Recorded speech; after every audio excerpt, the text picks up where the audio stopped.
Hello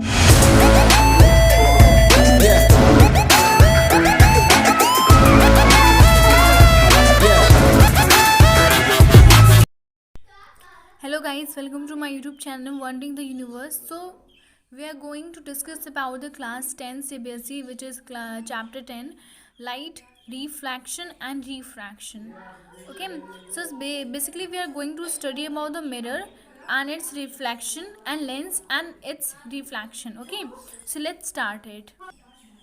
So you can see that in first line it is given that reflection of light, a highly polished surface as a mirror reflects most of the light falling on it. You are already familiar with the laws of reflection. इसमें क्या है, जो highly polish surface होती है उसमें जो mirror होता है वो जो अगर लाइट आती है तो उसके बाद जो लाइट आ रही है उसको उतने ही एंगल पे रिफ्लेक्ट कर देता है. ओके, तो basically what is reflection of light. Okay, the phenomena of bouncing back of light after striking the reflecting surface is known as what? Reflection of light. So what are the two so guys there are two laws of reflection of light. First, the angle of incident is equal to angle of reflection, and the second law is that the incident ray normal to the mirror and reflected ray all lie in the same parallel.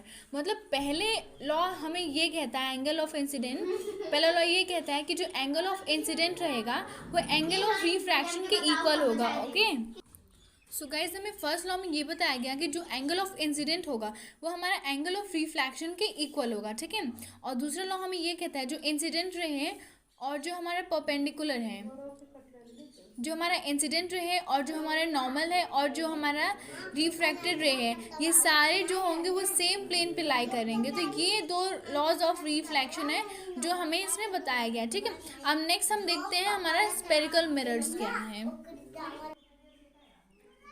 So guys जो laws of reflection है वो सारे reflecting surfaces के लिए apply होता है, चाहे वो इरेगुलर हो या रेगुलर हो.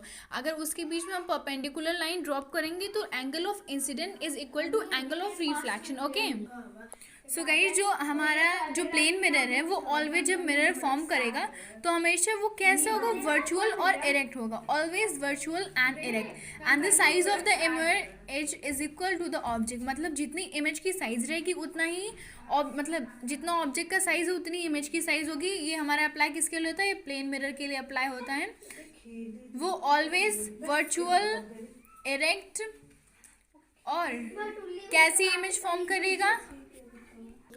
सो गाइज ये प्लेन मिरर जो कि वर्चुअल इरेक्ट होगा और सेम साइज का. ठीक है, अब हम देखते हैं हमारे स्पेरिकल मिरर्स. और एक बात और, अगर हम स्पून को लेंगे, स्पून की जो हमारा इनर साइड होगा, जो अंदर का तरफ हिस्सा वो कनकेव लेंस होता है, जो आउटसाइड में होता है, जैसे ये मान लीजिए ये हमारा चम्मच है. ठीक है, तो इसका जो अंदर वाला ये जो हिस्सा है, ये जो अंदर वाला हिस्सा है इसे हम कहते हैं व्हाट, कॉनकेव मिरर. और जो उभरा हुआ ये जो बाहर वाला हिस्सा है उसे हम कहते हैं कॉन्वेक्स मिरर. और ये बेसिकली क्वेश्चन जो होते हैं वो पूछे जाते हैं एग्जाम्स में. ओके, तो इस चीज़ का आप याद रखिएगा. ठीक है, और जब भी कॉनकेव मिरर जब भी इमेज फॉर्म करेगी तो रियल और इन्वर्टेड होगी, और जब भी कॉन्वेक्स मिरर जो इमेज फॉर्म करेगी वो हमारे कैसे होगी, वर्चुअल और इरेक्ट होगी. ठीक है, नेक्स्ट देखते हैं spherical mirror.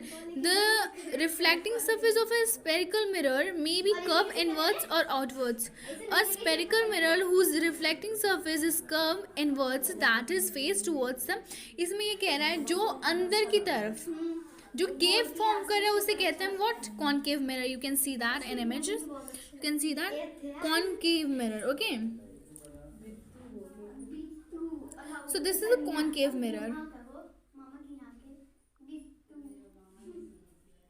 This is a concave mirror and this is a convex mirror. Okay,